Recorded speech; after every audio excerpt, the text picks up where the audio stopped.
It's a privilege to see, intergenerational transmission occur again and again and again. The repetition of the births, right? Wahemi Mesu. Our next presenter is Dr. Kamau Rashid. Kamau Rashid chairs the Education Committee of the Kemetic Institute and is chair of the Education Commission of ASCAC's Midwest region.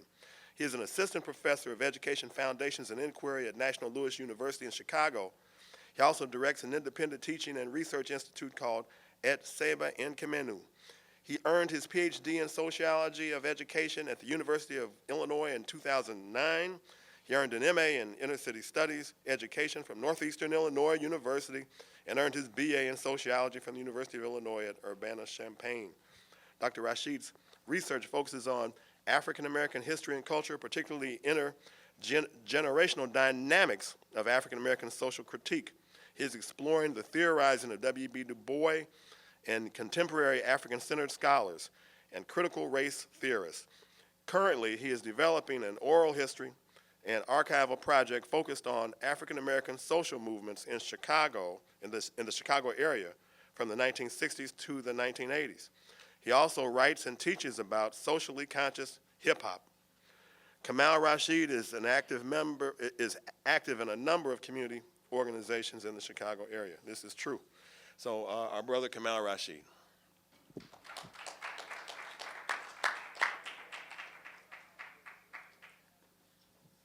Hotep, may I have permission from my elders to speak?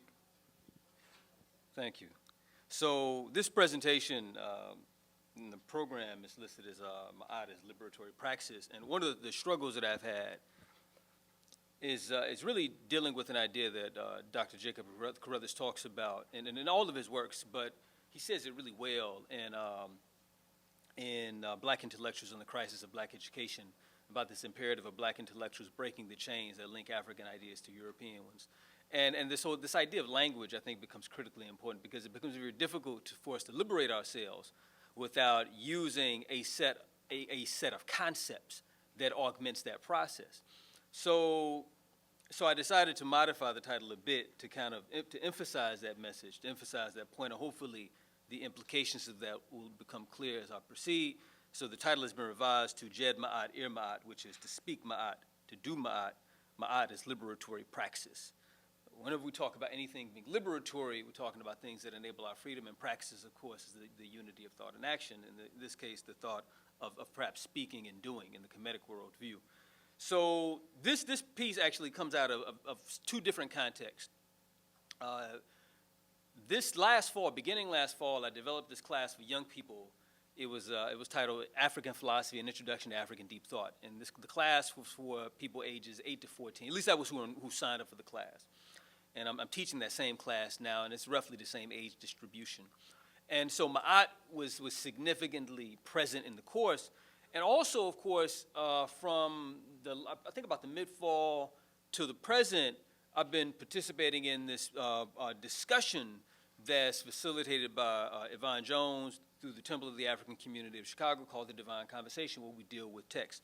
And one of the ideas that came up in one of those conversations was something that I mentioned in the conversation, because right now we're reading these texts with the idea of how do we enact these ideas? How do we use these ideas to transform the condition of our people? So one of the things that I mentioned in one of these conversations, well, we need to institutionalize Ma'at.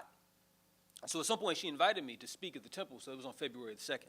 And so this is the paper that I presented, absent the PowerPoint. So today what I'm going to do is to go through parts of this. I doubt that I'll be able to get through all of it. But what I want to do is to give you a rough overview of at least how I'm thinking about this idea. How do we institutionalize Ma'at? How do we marshal Ma'at as a set of ideas, as a set of values, as also as a set of actions that informs our work to liberate ourselves in the world? And liberation, and I have to say this from the outset, when I speak of liberation, I don't mean just how we liberate our minds, recognizing, of course, that is a prerequisite for us being able to liberate our bodies. But liberating our minds is only part of the process. The rest of the process is extricating our bodies from the oppressive snare in which we are presently trapped. So that idea of how Ma'at enables us or informs how we actually engage in the work of physically liberating African people, I think, is also an important piece which I take up in here. And so we'll talk about talk about time, because I think if we really want to understand African Maat, we have to understand the African view of time.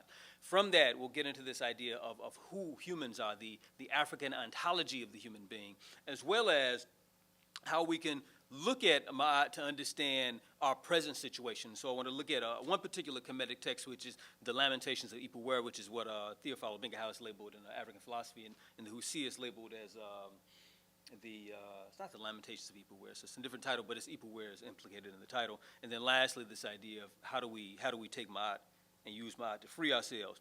One of the things, and this is something that Yvonne Jones presented on last year at ASCAC, and I just want to go through this real quick. She made this wonderful point about this discourse among the Egyptologists that situates the various spiritual communities in ancient Kemet as being in competition with each other. And she dealt with this, and I thought she dealt with it in a very interesting way. But her point conveys, that should be conveys, not conveys. So that's not cool. You can't see it now, you can see it. And you can't see the bottom part of that, which is not good, but I'll read it to you.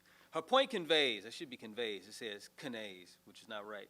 The unity or unicity of the African worldview. So when we talk about unity, we're talking about how things are bound together, oftentimes how they're bound together for a particular purpose. Unicity, however, and this is what it says, unicity means oneness.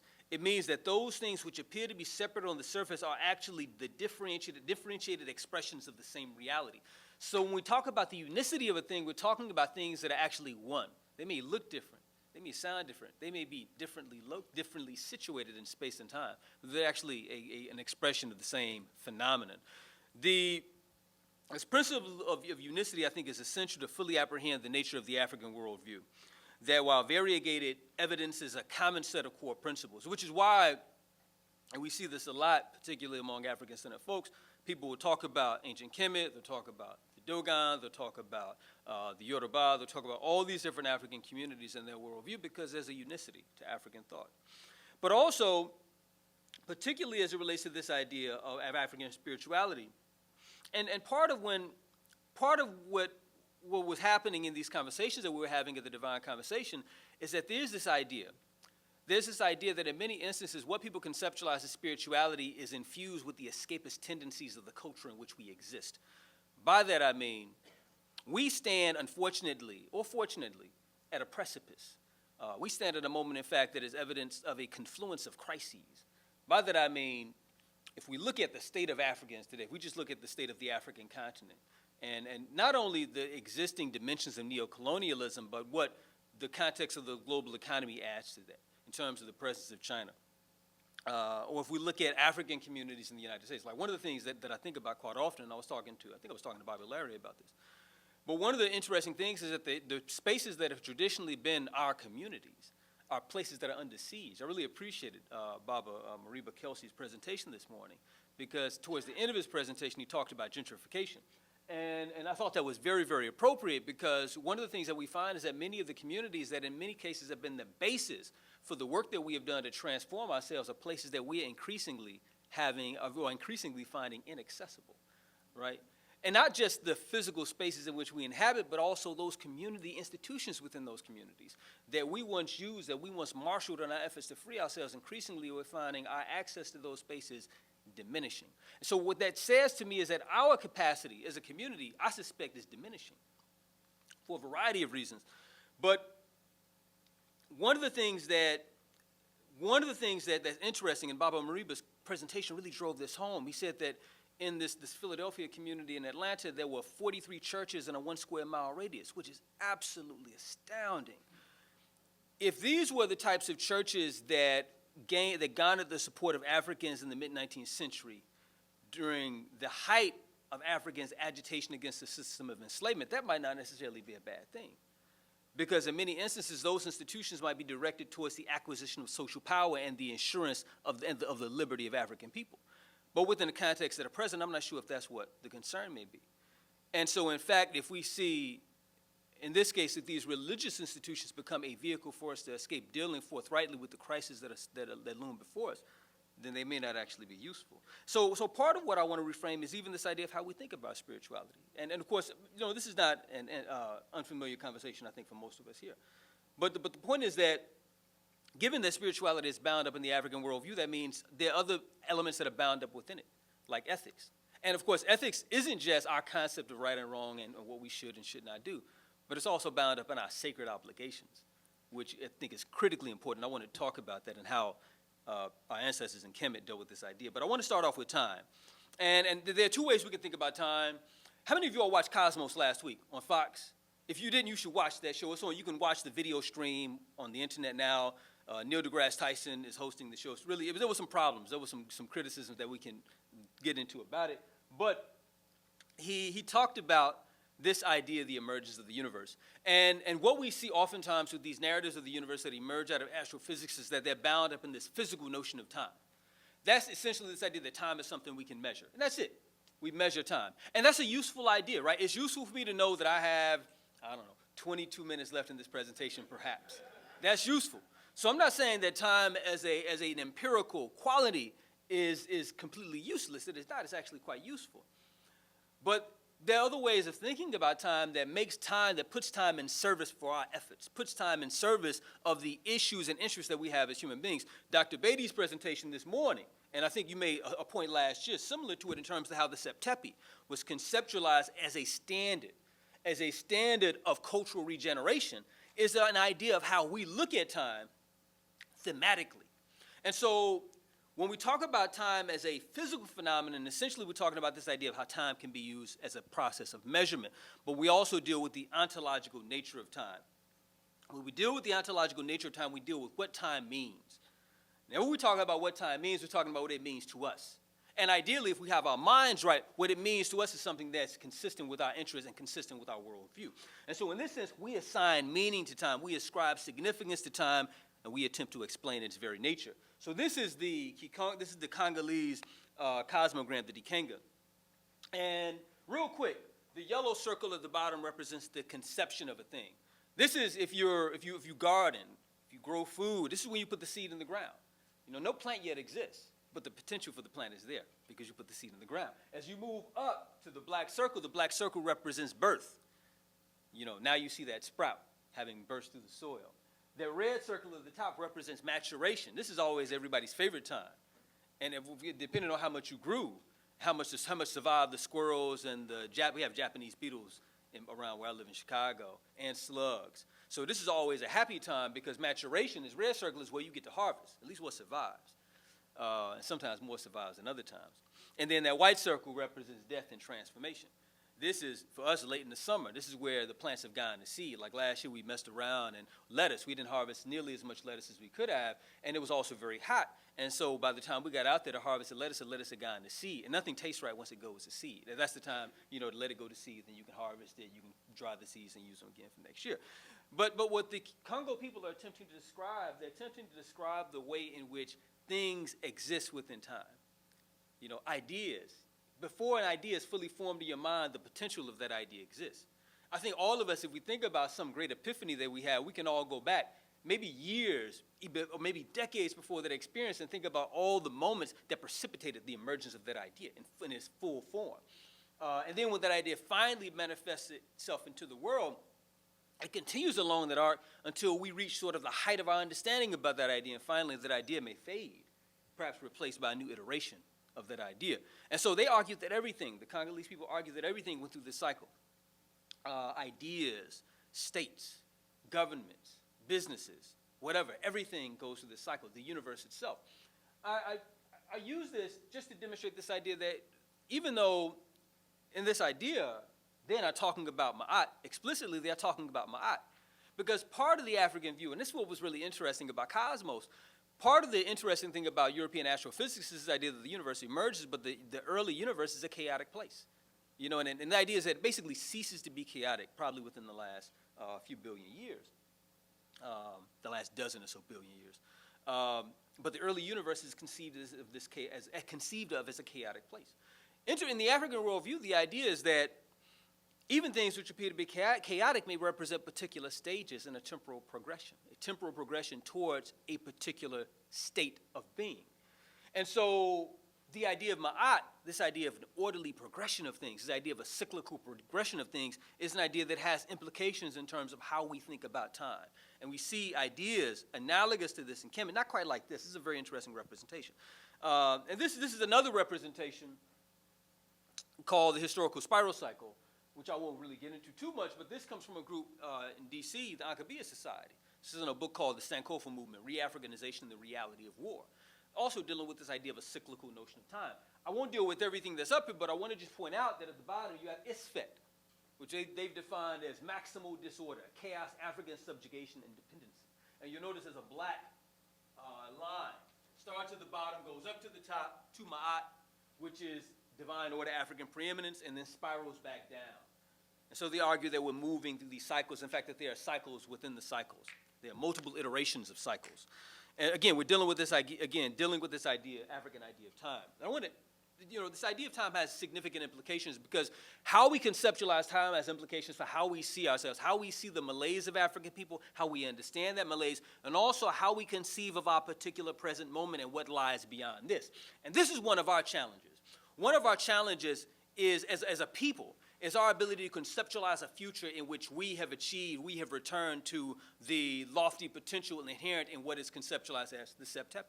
One of our challenges is conceptualizing ourselves in a state that is markedly different from the moment in which we presently exist. And there's a text in ancient Kemet that I think really captures this really well, which is the text, the Lamentations of Ipuwer. Again, this text is in the Hosea. It's in Theophilo Benga's African Philosophy of the Pharaonic Period. And basically, it's a reflection on social decline. One of the things about the text, when you read the text is rich with images. One of the things that my children and I do in the African philosophy class that I taught grew out of this.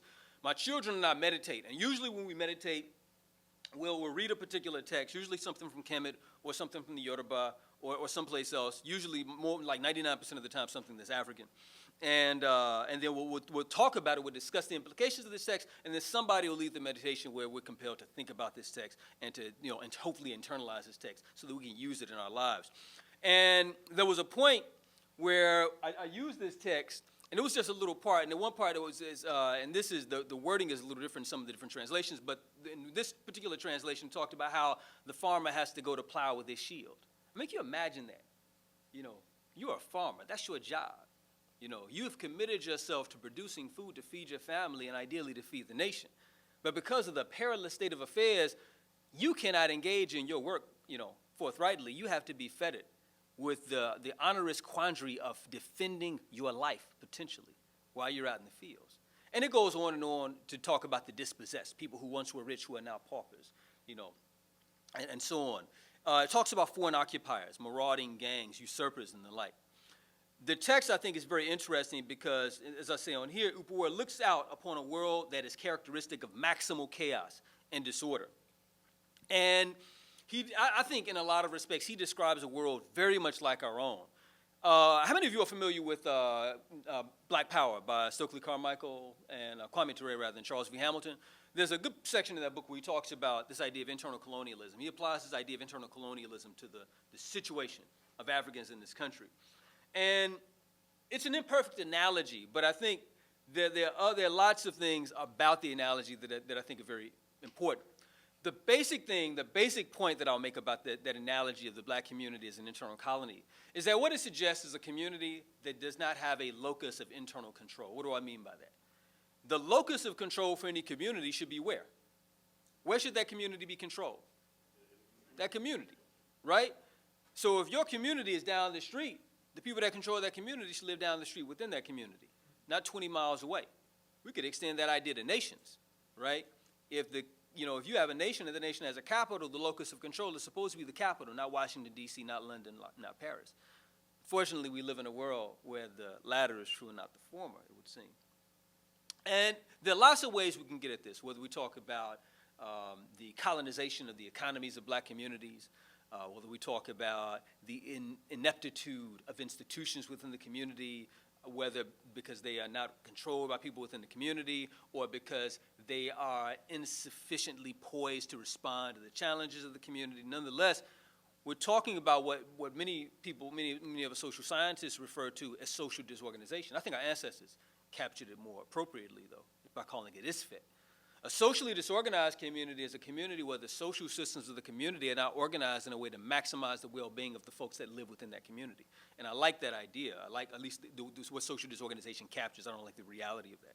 But I think the idea of ISFET is probably more appropriate because it conveys chaos. It conveys a process where things are out of control. I'm from Chicago, and there's some instances in some places of Chicago that really captures this idea, where when you watch the news at night, and the news, I'm not saying that the news is a valid representation of what is constitutive of reality, but many of us have this impression that we live in communities where there's a locus of cultural control that is no longer within the community. You know, where if we talk about the value systems that Africans subscribe to, that, you know, many people would argue that we are not the purveyors, we are not the architects nor the purveyors of the value systems that say many African youth are responsive to, that those value systems come from elsewhere, maybe Sony and Bartelsman AG and AOL Time Warner, but certainly not, many people would argue, at least their families, and the intergenerational cultural norms of those families. That creates a very interesting quandary.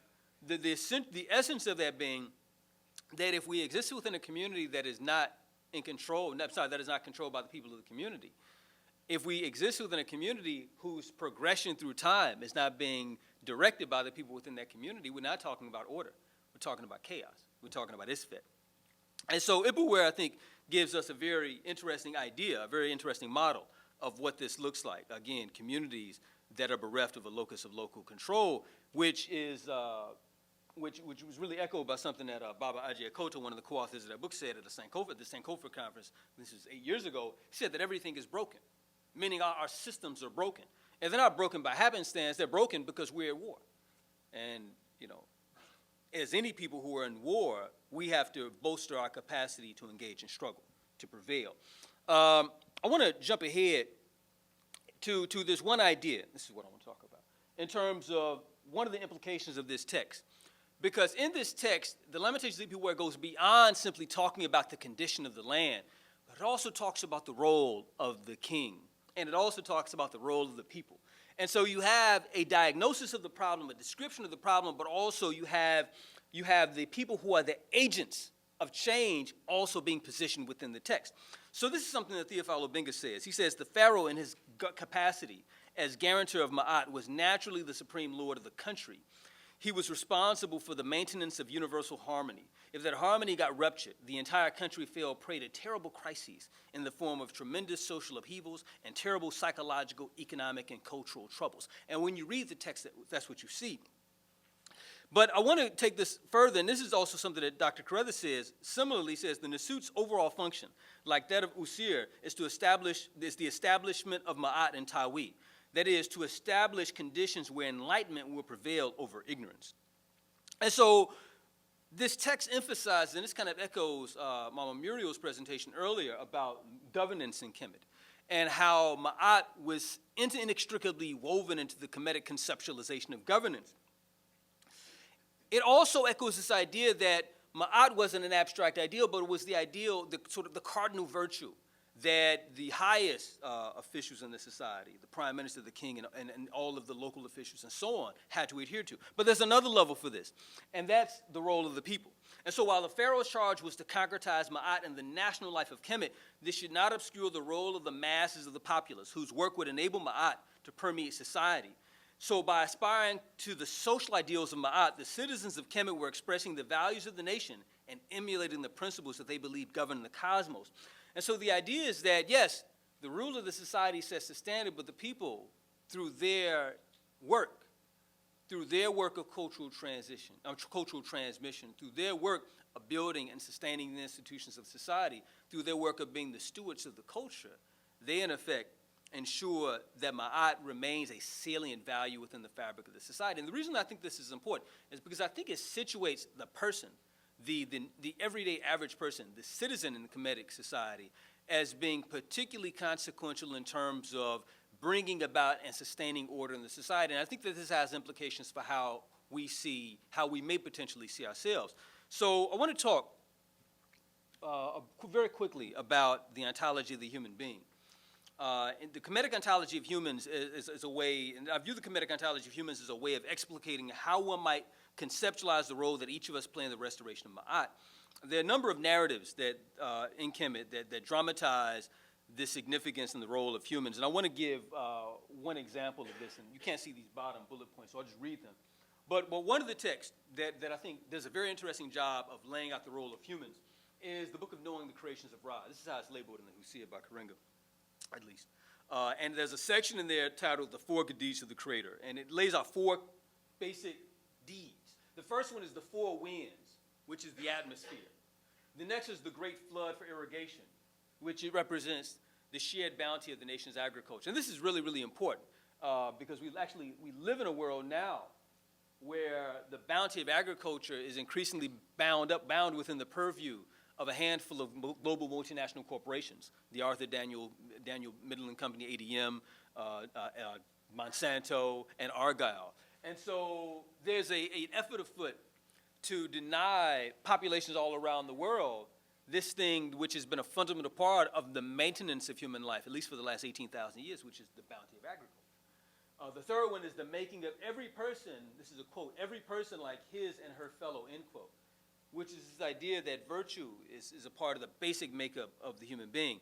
And also an inescapable awareness of, quote, the day of death, which refers to our mortality, our conscious awareness that none of us are immortal, which means that we carry with us certain obligations to the past, but also to the future. And, when we think about this first deed, the first deed deals with this idea of environment. I remember there was a brother that I know, good friend of mine, in fact, posted on Facebook. He said that, I don't consider myself an environmental activist, and he goes on to say something else. And what struck me as odd about that is because he's a person who considers himself really steeped in African spirituality.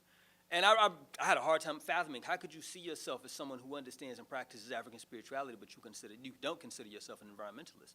Because I don't think that if we really study not just the ideas, not just the philosophies that come out of Africa, but many of the structural dynamics of African societies, we see this effort, this concerted effort for African societies to exist in concert with their environments, to create a state of balance, to create Maat in terms of how they existed within the context of the natural environment. And so, but this idea also has significant implications in terms of how we think about our impact, on the future. The second deed, of course, deals with agriculture, which I talked about, but it also goes back to this idea that I talked about from the Congolese people, this idea of cycles. So the bounty of agriculture represents more than just the process of of planting and growing and harvesting, but it also represents an effort by most people in the history of the world to live within the natural cycles of the world, which is very, very significant because regrettably, we all live within a society whose economy is unsustainable, whose social systems are basically unsustainable. And regrettably, for those of us who will continue to live to the middle and the end of this century, that has very, very dire consequences indeed. So that's that. The third deed deals with, this idea of what is the basic nature of humans. And there are a couple of things in this section, in that part of the text that I think are important. But one is this idea of order, of us having, in fact, a sense of self-imposed order, and how we use that sense of self-imposed order to regulate our behavior, since, again, this idea of practicing and internalizing Ma'at. And then lastly, this fourth deed, which is our obligations, not just to ourselves, but also to those that come after us. And in the text, it alludes to not only our obligations to the ancestors, but also obligations to the nature. And so the bullet points I say that the first are ancestral obligations, that is, honoring our ancestors as we would hope that our progeny will honor us after our passing. And I don't remember if it was Brother Gregg's presentation during his libation this morning. I think it was. We were talking about our grandchildren's grandchildren, understanding the particular pivotal moment where we are situated in terms of the flow of African history. And so part of what we are attempting to do, or what we do in honoring our ancestors, is that we teach our children to honor their ancestors. We teach our grandchildren to honor their ancestors. And so, in fact, we ensure the survival of our memory.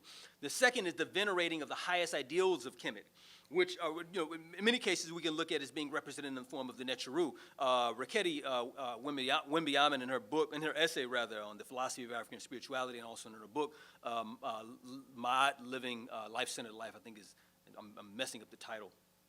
But she gives an interesting definition for Netcheru and Netcher, which is that the Netcheru are the infinite manifestations of Netcher, which is the totality of existence.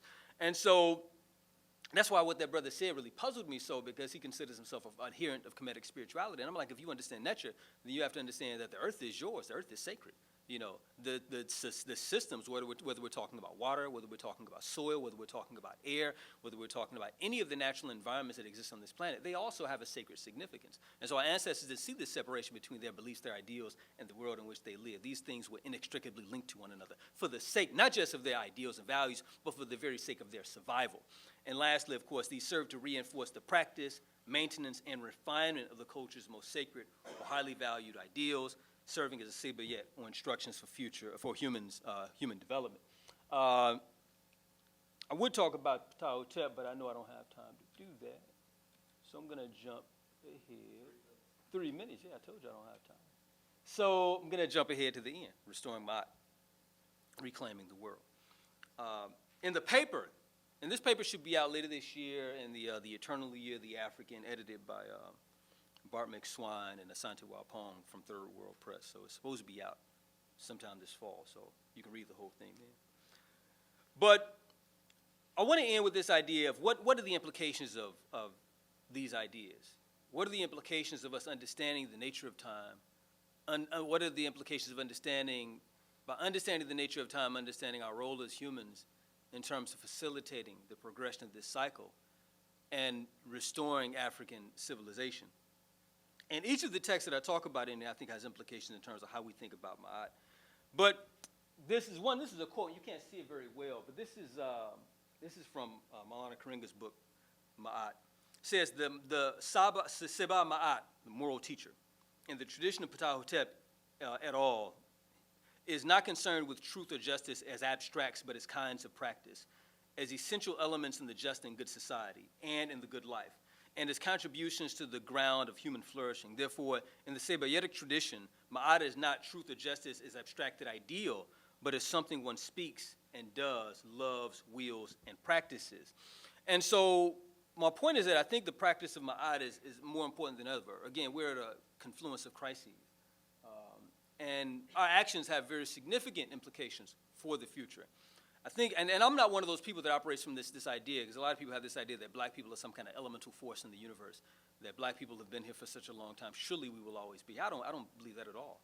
You know, dodo birds, I'm sure, existed for tens of thousands of years, and they are long gone from this earth. If you know, the Permian extinction happened about 250 million years ago. There had been species that existed for millions of years, wiped out during the Permian extinction. And so the existence of nothing is guaranteed in the world. So my argument is that if Africans are to survive, we have to ensure our survival. And one of the things that I think is important is that Maat is not the antithesis of Isfet. Maat represents the natural order of things. Isfet is an aberration of that. So in striving to overcome Isfet, we are not only seeking to reclaim African culture and restore African sovereignty in the world, we're also seeking to restore harmony to the earth itself. And so this poses a basic challenge in conceptualizing how the practice of Maat leads incontrovertibly towards these goals. And this is what Dr. Carruthers said. He says, in order to liberate ourselves, we must take the world and then reorganize it according to our worldview. Only then will mankind be allowed to live in harmony with the universe. Only then will we be truly free. And so I think he leads as a potent challenge to take and reorganize the world. And the question becomes, how does this happen? How does it maintain? I'm probably out of time. There's some ideas that I have in here about how that can be done. But I think it begins by us critically engaging in the difficult work of internalizing African deep thought, by internalizing the practice of Maat, by thinking about, particularly when we think about that text, The Seven Good Deeds of the Creator, and what the implications are of our actions to those different contexts, whether it's in the environment, whether it's future generations, whether it's the people that exist around us, but also how our actions inform the institutionalization of Maat, meaning we have to commit ourselves to supporting institutions like ASCAC that are about the business of concretizing Maat within the world, but also communities, educational communities, even educators, whether that's curriculum development, whether that's building schools, whether that's supporting schools, whether that's supporting, there are lots of institutions in the community and movements. One example that we're in the midst of right now in Chicago is this local movement for food security. A lot of people really get this twisted, but our efforts to gain control of the food systems that sustain black people, I maintain, is actually very consistent with the African worldview, because no sovereign people does not feed themselves. There's no sovereign people that exist in the world that does not have the capacity to feed themselves, and it allows us to restore a level of order, control, and balance within our existence that we can never achieve with the level of dependency that presently exists. And one of the things that came up in many of these conversations that we've had in Chicago around the importance of localized agriculture is this idea that our conceptualization of African culture, or in fact our ability to live out African culture and to fully apprehend aspects of the African worldview, are bound up in our idea to see the connections between ourselves and the world in which we live, and the building of the very systems that ensure our survival. And so with that, I'll close. Asante Sana.